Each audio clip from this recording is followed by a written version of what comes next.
शुभ उदय बच्चों। हिंदी की कक्षा में एक बार फिर से आप सबका बहुत बहुत स्वागत है। आज हम पढ़ेंगे पाठ नंबर 13 जिसका नाम है आंखों की देखभाल। तो चलिए बच्चों इसे पढ़ते हैं। चलो एक बात बताइए, हमें आंखों की समुचित रूप से देखभाल करनी चाहिए। आंखों के अच्छे स्वास्थ्य के लिए विभिन्न नियमों का पालन करना चाहिए। ऐसा करने से हमारी आंखें लंबे समय तक हमारा साथ देंगी। तो चलिए बच्चों इसे पढ़ते हैं। इधर देखिए सभी। रोज की तरह आज भी आकाश अपनी आंखें मलते हुए सुबह सुबह बिस्तर से उठा। उसे अपनी आंखों में कुछ दर्द सा महसूस हुआ, लेकिन इस पर ज्यादा ध्यान न देकर आकाश नहाने चला गया। अब वह तैयार होकर विद्यालय के लिए रवाना हुआ। धीरे धीरे आकाश की आंखों में तेज दर्द और चुभन सी होने लगी। आंखों के दर्द से परेशान आकाश अपने घर पहुंचा। घर पहुंचने तक आकाश की आंखें एकदम लाल हो चुकी थी। उसकी लाल आंखों को देखकर माँ ने हैरानी से पूछा, तुम्हारी आंखें इतनी लाल कैसे हो गईं? कहीं चोट तो नहीं लगी? आकाश बोला, नहीं माँ, चोट तो नहीं लगी, पता नहीं क्यों सुबह से ही आंखों में दर्द व चुभन हो रही है। अब तो आंखों से पानी भी निकल रहा है। माँ ने आकाश की आंखों में पानी के खूब छींटे दिए। ऐसा करने से आकाश को थोड़ा सा आराम मिला। शाम होते ही माँ आकाश को आंखों के डॉक्टर के पास ले गई। डॉक्टर ने आंखों की जांच करने के दौरान पूछा, आकाश तुम कहाँ बैठकर पढ़ते हो?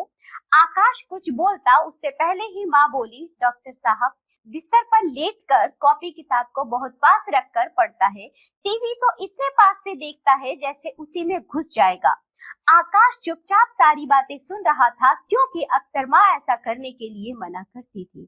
डॉक्टर ने दूसरा सवाल किया, आकाश तुम्हें खाने में क्या क्या पसंद है? तो बच्चों आकाश चहकता हुआ बोला, मैगी, बर्गर, चाउमीन, चॉकलेट। इसके बाद माँ बोली, इसे बाहर की ऐसी ही चीजें पसंद हैं जो बहुत नुकसान करती हैं। हरी सब्जियां, दाल, दूध, दही, फल आदि को तो अपना दुश्मन समझता है। ये सारी चीजें तो बिल्कुल भी नहीं खाता है।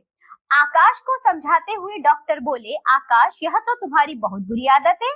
आज तुम्हारी आंखों का जो हाल है वह इन्हीं बुरी आदतों के कारण है। तुमने पढ़ा ही होगा कि आंखों के लिए विटामिन ए बहुत जरूरी है और यह विटामिन हमें हरी सब्जियों और फलों से मिलता है। लेकिन ये सब तो तुम खाते ही नहीं हो। आंखों के अस्वस्थ होने के दूसरे कारण ये भी हैं कि तुम्हारे पढ़ने का तरीका ठीक न होना, टीवी का बहुत नजदीक से देखना आदि। पढ़ते समय कॉपी किताब को लगभग 12 इंच की दूरी पर रखना चाहिए। तुम इस तरह की बातों का हमेशा ध्यान रखोगे तो तुम्हारी आंखें कभी खराब नहीं होंगी। यह सुनने के बाद आकाश बोला, डॉक्टर अंकल अब क्या मेरी आंखों में चश्मा लगेगा? डॉक्टर बोले, अभी तो शुरुआत है इसलिए चश्मा लगाने की जरूरत नहीं है। विटामिन की कुछ दवाइयां दे रहा हूँ जिन्हें खाने से बहुत फर्क पड़ेगा। यदि तुम हरी सब्जियां, दाल, दूध, दही व फलों से हमेशा के लिए दोस्ती कर लोगे तो कभी चश्मा लगाने की जरूरत नहीं पड़ेगी। मैं उम्मीद करता हूँ कि तुम मेरी बातों पर ध्यान दोगे। आकाश बोला, डॉक्टर अंकल मैंने तय कर लिया है कि अब से मैं बाहर की नुकसानदायक चीजें नहीं खाऊंगा। दूध, दही, सब्जी, फल, दालें आदि चीजें ही खाया करूंगा। पढ़ते समय भी कुर्सी पर सीधे बैठकर ही पढ़ूंगा। जब भी टीवी देखूंगा तो दूर बैठकर, पास से नहीं। आकाश की समझदारी भरी बातें सुनकर माँ खुश हुई और डॉक्टर को धन्यवाद देते हुए घर आ गई। घर पहुंचते ही आकाश बोला, माँ मुझे बहुत भूख लगी है, मुझे सेब या कोई और फल दे दो। इतनी जल्दी आकाश में बदलाव आता देखकर माँ मन ही मन बहुत खुश हुई। तो बच्चों हमें कभी भी अपने शरीर के किसी भी अंग से बच्चों बेईमानी नहीं करनी चाहिए। यानी कहने का यह अर्थ है बच्चों हमें बाहर का खाना कम खाना चाहिए, पौष्टिक आहार लेना चाहिए ताकि हम बच्चों स्वस्थ रहें और अपनी आंखों का हमें विशेष रूप से ध्यान रखना चाहिए। तो चलिए बच्चों इसी के साथ ये पाठ होता है यहाँ समाप्त। अब हम मिलेंगे आपसे अगली कक्षा में, तब तक के लिए बाय बच्चों।